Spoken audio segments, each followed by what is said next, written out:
के food and drugs administration ने Zepto की धारावी में फूड प्रोसेसिंग यूनिट का लाइसेंस सस्पेंड कर दिया है। पहले कई टियर 2 शहरों में ज़ेप्टो के कैफे बंद हो चुके हैं। अब महाराष्ट्र के एफडीए ने साफ सफाई में कमी, एक्सपायर्ड सामान बेचने और अन्य कई कमियों के कारण सख्त एक्शन लेते हुए ज़ेप्टो का लाइसेंस सस्पेंड कर दिया है।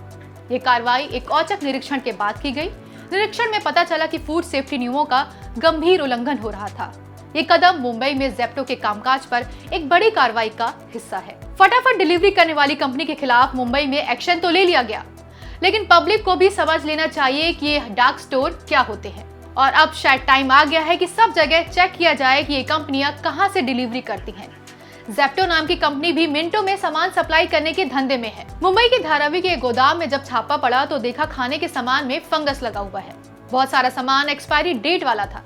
ये सिर्फ एक कंपनी के गोदाम की कहानी तो नहीं है।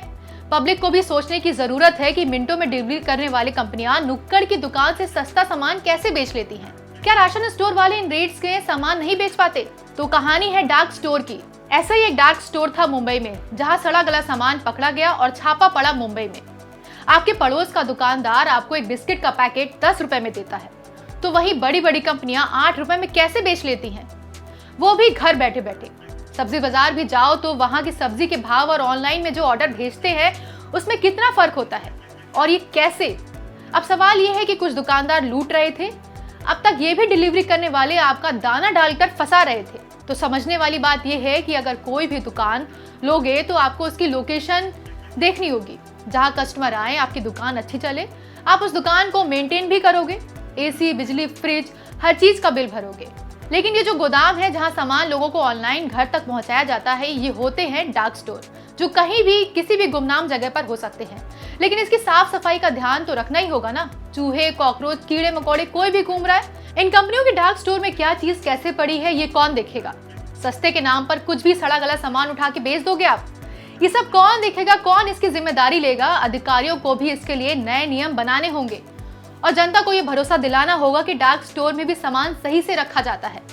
ऐप में फोटो तो ऐसे डालते हैं जैसे सीधा बाग से फल तोड़कर लाके देते हैं, और फैक्ट्री से खाने के सामान सीधा घर लाकर पहुंचाते हैं। अरे पब्लिक तो सब कुछ मंगवाती है इनसे, फल, सब्जी, आटा, दाल, चावल, क्योंकि वो तो ऑनलाइन देख रही है। उसे क्या पता डार्क स्टोर में क्या होता है? आप खुद बताइए, आप अपने पास की दुकान से कुछ सामान लेने जाएंगे और वो इतनी गंदी होगी तो क्या आप उसे कभी खरीदेंगे? आप अपने गोदाम की लोकेशन में बचत जरूर करो, लेकिन साफ सफाई का ध्यान रखिए। फूड इंस्पेक्टर चेक करेगा तभी सब कुछ पता चलेगा क्या? लाइव टीवी लगवाओ, सीसीटीवी कैमरे लगवाओ, सबको दिखाओ कि भाई ये क्या चल रहा है हमारे डार्क स्टोर में। अगर आप कुछ गलत नहीं कर रहे हो तो दिखाओ ना सबको। डार्क में क्यों रखा है डार्क स्टोर? सवाल ये है कि क्या ये सब जानने और देखने के बाद भी पब्लिक ऑनलाइन सामान खरीदेगी? आप सामान बेचो, खरीदो, कोई दिक्कत नहीं है, लेकिन क्वालिटी और हाइजीन का विशेष ध्यान रखिए। डार्क स्टोर के चक्कर में पब्लिक को डार्क में मत रखिए। कैसा लगा आपको हमारा ये वीडियो? हमें कमेंट करके जरूर बताइएगा।